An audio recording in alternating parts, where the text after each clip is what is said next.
ძველი თბილისის გამგებელი ნიკა მელია შინაგან საქმეთა მინისტრს პარლამენტის თავმჯდომარესა და მთავარ პროკურორს მიმართავს. მელია მათ საკრებულოს თავმჯდომარეობის ერთ-ერთ კანდიდატად დასახელებულ ირაკლის შიხიაშვილის საქმის გამოძიებას თხოვს. საქმე ეხება ბანკი ქართულს გაკოტრებას, რაშიც ძველი თბილისის გამგებელი ერთ-ერთ დამნაშავედ ირაკლის შიხიაშვილს ასახელებს. მელიას თქმით 2012 წლის ნოემბერში შიხიაშვილმა ჩვენება მისცა ბანკი ქართულს გაკოტრების თაობაზე. მისივე განმარტებით ამ ფაქტს ირაკლის შიხიაშვილი უარყოფს და მისი თქმით შიხიაშვილი სისხლის სამართლის დევნის მიღმაა დარჩენილი, რასაც მელია უსამართლობად მიიჩნევს. დაახლოებით 500,000 საქმეში ვინაიდან გაუგონარი გამონაკლისი გავრცელდა ირაკლის შიხიაშვილის მიმართ.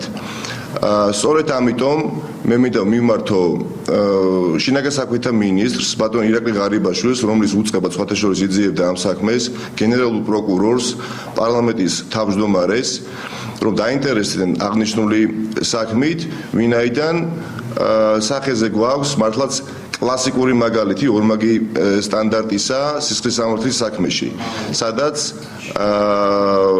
სახეზე გვაქვს შემთხვევა, როდესაც ირაკლის შიხიაშვილი დადგა კანონზე მაღლა.